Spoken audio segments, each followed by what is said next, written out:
What's up, everybody? Thank you for tuning in to Right in the Feels, my experience with therapy and mental health. My name is AJ Kirsch, and this is the third seminar that I've done over the past month or so, and I really enjoy doing these. I get a kick out of sharing my experience. It tickles me that people want to hear about my experience. I've done one on being a more confident public speaker and cutting a better wrestling promo. I've done a crash course on fitness, nutrition, and basically overall wellness.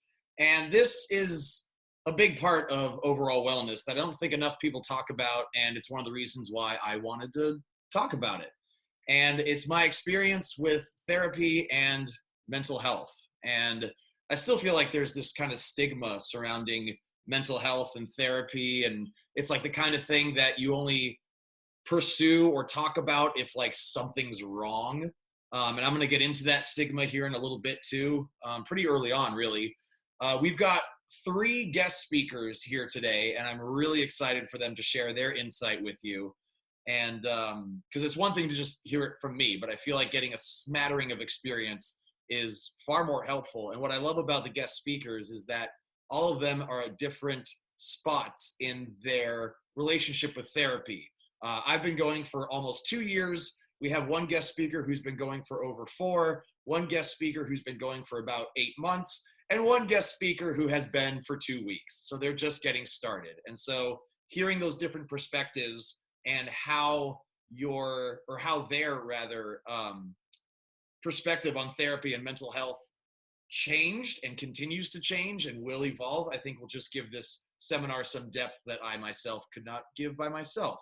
So again, I appreciate you spending part of your day learning about therapy and mental health. The purpose of this seminar is to share my experience and getting better acquainted with taking charge of my mental health, and hopes that it might encourage you to do the same should you feel the need to do so. And I hate to just like paintbrush everybody with a blanket statement, but I kind of feel like everybody needs therapy. Especially today when there's just so much tension and unrest and uncertainty. Nobody knows what's going on. Our leaders have their heads up their asses. Like there's just so much going on that has left a lot of people just being like, what the fuck is he, like, lost or wayward or whatever. And therapy has just been a big help for me. I'm sure it's been a big help to our guest speakers, and I'm willing to bet it'll be a big help for anybody who chooses to seek it out. I'm going to touch on my introduction to therapy a little less than 2 years ago, the why, the how, the anxiety surrounding starting therapy, how I eventually warmed up to it, and now how I look forward to it. We're also going to talk about how I nurtured my mental health when I was away from therapy. And when I mean away, I just mean like when I'm not actually in therapy, like things that I do to maintain my mental health. I've recently gotten into meditation, which has been super helpful. Obviously, physical activity is a big part of my life and a big way that I just kind of mellow out and just try to find some peace from time to time. Catching myself from repeating old habits that I learned through therapy are not necessarily doing me any favors. And becoming more aware of my thoughts and feelings. And now that I'm looking at the PDF, I realize I left that part blank. Fuck me. I'm going to have to go back and fill that in. Or, I don't know, maybe that was just meant to be by itself. I don't know. I'll figure it out. But for those of you who ordered the PDF, I'll be sure to address that in the future. Also, learning to be okay with challenging and uncomfortable thoughts and feelings is a big thing. So often we find any reason or any means to escape challenging thoughts or feelings that we just don't find enjoyable or comfortable or comforting. And that's just part of life. Like, it's not all sunshine and rainbows, and we have to get good at dealing with the gnarly shit just as much as we have to get good at enjoying the good shit. I also want to be perfectly clear that I am not a psychologist. I'm not a psychiatrist or a therapist or anything even remotely close. If you ask me a question, and we are going to have plenty of time for Q&A, I will make my point to be very clear that what might work for me may not work for you, and that my answers are based on my own experience. You're also going to get the chance to ask our guest speakers questions if you have them, And again, I want to thank them for opening themselves up to questions from strangers about their experience with mental health, because what we're talking about is some sensitive stuff. Uh, that said, like if you attended my seminar on fitness, I made a point to be very clear that like what works for you, or what works for me may not work for you. And I believe that applies here as well. Like if there's mental or emotional unrest in your life, or you feel like there's growth that needs to happen that's not happening, like part of that work is finding out what you respond to. And I have no way of knowing what that is. Only you know what that is. But I can tell you what I responded to, and I can't wait to get into it. Moving on to the second Roman numeral here on the PDF. Who the fuck are you? I'm someone who once had a very narrow approach when it came to mental health. The metaphor I kind of go to is like, I was waxing the car when I should have been taking it into the shop. Like, I was getting really good at addressing the surface stuff. Like, you know, I would go to the gym, right, to get out frustration or anger, or if I needed to like dial in focus for a project or a shoot or something. The gym was like my sanctuary. That's where I could go to just let it out and, you know, grit my teeth and breathe hard and just kind of get out whatever frustration or stress I had going on with me at the time. It was also me time first thing in the morning. It allowed me to just kind of be with myself before I had to answer to anybody else or like live up to anybody else's expectations or fill a certain role or whatever it had to be. Performing was also a way that I would handle stress, and like I associated that closely with my relationship with mental health, because it would be like, God, I can't wait for insert event here so I can stop thinking about insert stress here. And I've been using events and performing for a long time as like an escape. And I soon realized that when using performing as a distraction, I was looking forward to like relieving myself of the anxiety of whatever I was experiencing, as opposed to savoring the anticipation of performing. And I'm going to get into that a little bit later toward the end when I talk about like mental health from a performance standpoint, specifically in pro wrestling, since that's where I've spent most of my time as a performer. And like all the stuff that I was pushing aside or pushing away or running from when I was in the gym or performing, or, you know, any other distractions, and I'm going to name a few here, those are waiting for you when you get done with your workout or when you're done performing.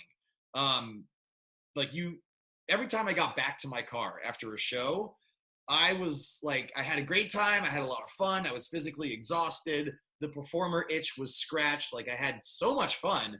But as soon as I like put my shit back in my car and sit in that driver's seat and close the door and just have that first moment of like real quiet, everything that I was running from was still waiting for me. And it was like sitting in the seat next to me, like, okay, you took your time tonight. I see. Well, I've been having a ball right here. Hey, what are you doing right now? What you doing now? You want to talk about it? You don't want to talk about it, do you? Okay, you want to, like, it was just, it got, you can't outrun your feelings. You cannot outrun your fucking feelings. There's just no way to do it. Also partners, like partners are a distraction oftentimes when you lose yourself in the intoxicating company of somebody else to, you know, hang out or to go out and do things with, or to have sex with, or to have cuddle with, or just to bullshit with, or whatever it is. Like obviously having the love and support of a partner or partners is great, but you just want to be careful that you don't use that time as a distraction from what's going on with you, and then you start to become emotionally dependent on that partner.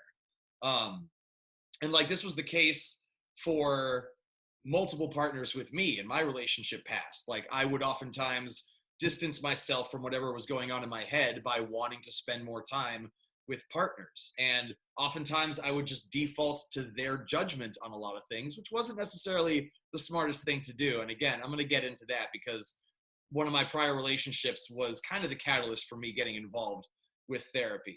Obviously, substances are a way that people oftentimes distract themselves. They, Jason needs to get back in. Drinking, smoking, other substances. Like it's just very easy to lose yourself in the euphoria of a buzz or a high or whatever it is when you've got stuff on your mind that you don't want to be thinking about. It's easy to find any number of reasons or any number of ways to lose yourself so that you don't have to think about what's stressing you out, right? Entertainment. I mean, I'm not saying it's bad by any means, because I just got into Rick and Morty and it's fucking hilarious, and I'm kicking myself for not watching it sooner, and I just want to watch all of it. But like, how many times have you heard the phrase like, I just want to switch my brain off, like give my brain a rest?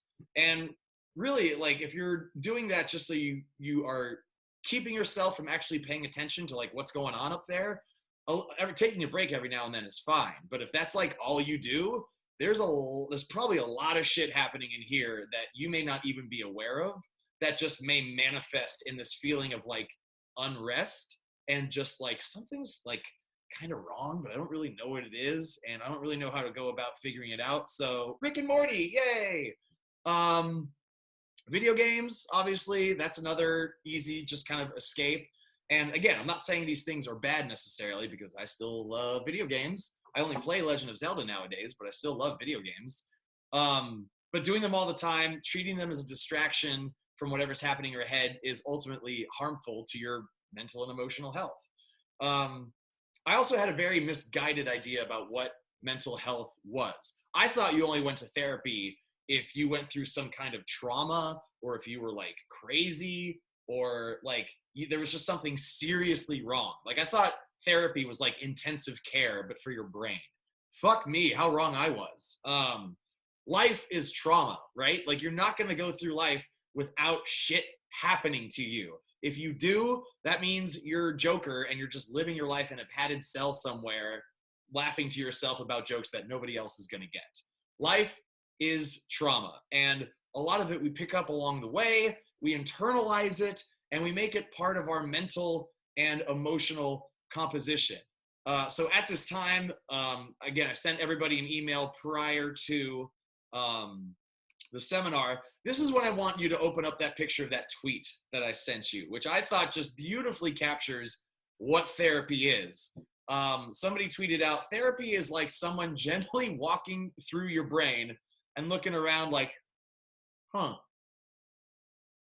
this how you living? This is good for you? Like, this is how your day-to-day is, huh? And then the response was, literally, why do you keep all this shit? This is terrible. And then the person's like, they were a gift from my parents. You can't just throw out gifts. Oh my God, rude. I just thought that was the funniest thing when I saw that, because that really is what therapy is. You're like inviting somebody into how you think and feel, and they're gently, hopefully, they're just going to be like, is this really worth keeping right now? Do you want to keep this mental or emotional baggage for the rest of your life?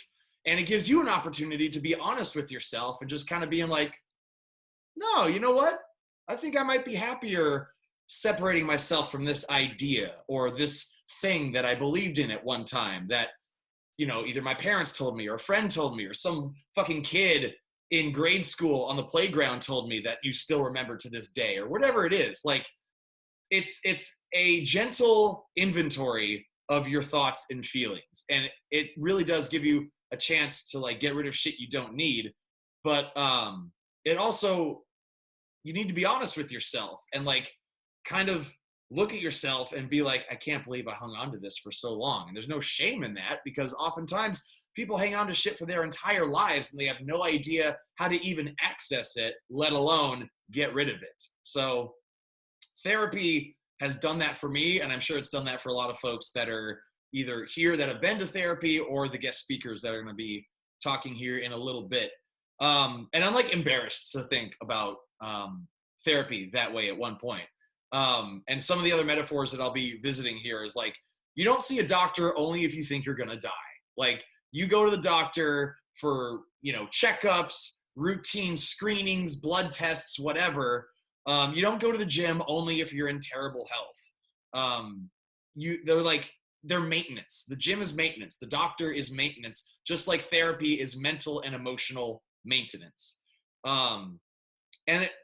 When I was writing this outline and like putting the seminar together, I found myself like distracting myself. Like, all honesty, I was like putting this together and I'm like, this is still not necessarily super easy for me to talk about. Unlike my prior seminar topics of like becoming a more confident public speaker and physical fitness, like I'm pretty comfortable calling myself an expert in those things. I am far from an expert in mental health. In fact, I still think I'm like kind of a noob about it. I just think it's one of those things, like I said, that just doesn't get talked about enough. Um, and I've been like pretty open about telling people that I've been going to therapy, but I've never spoken openly about specifics, especially when, again, I'm like far from the expert in mental health that I am in fitness or public speaking.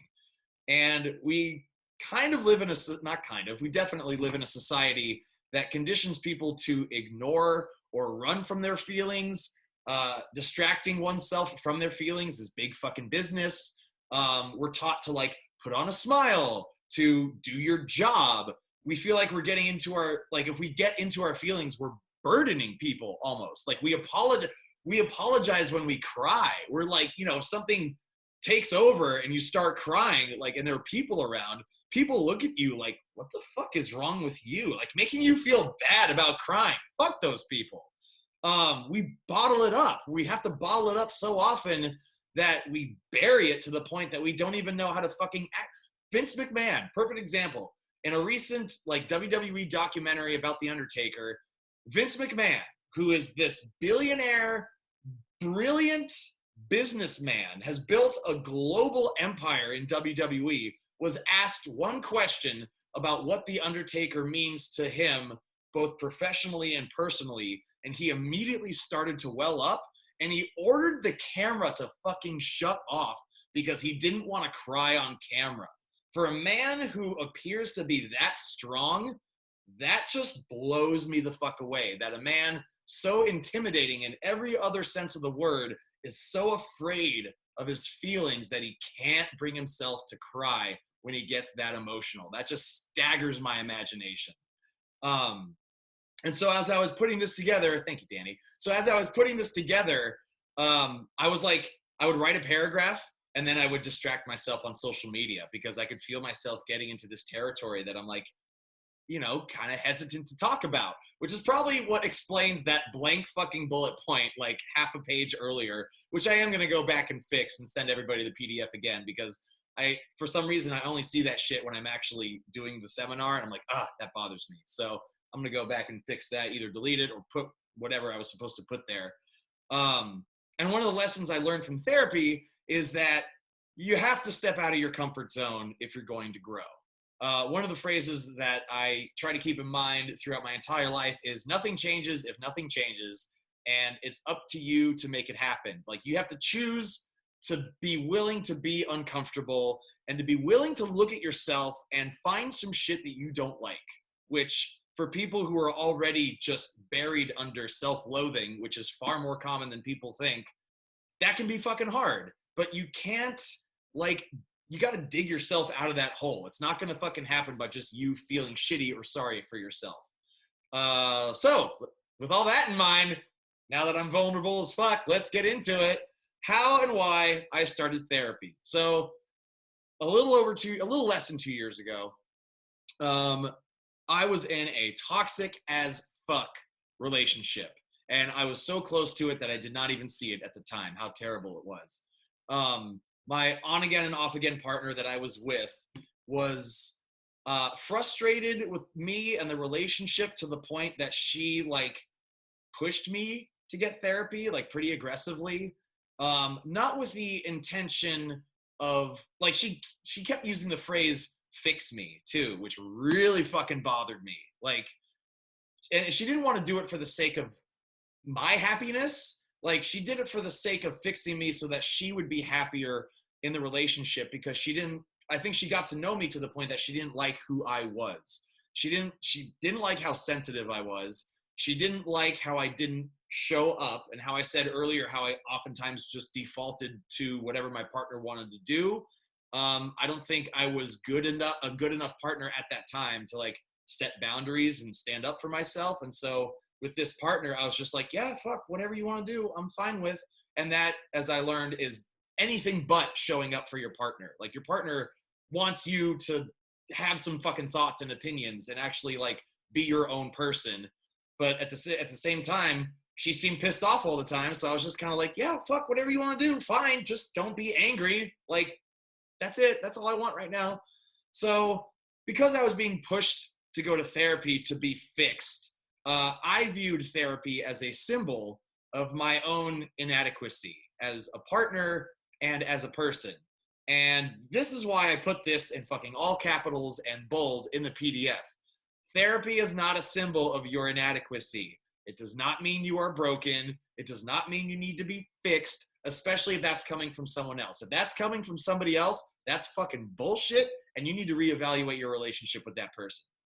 If anything, therapy is a symbol of you taking control of your mental and emotional health, just as going to the gym or seeing a doctor is you taking control of your physical health. Like, you need to take certain steps if you're going to take care of yourself.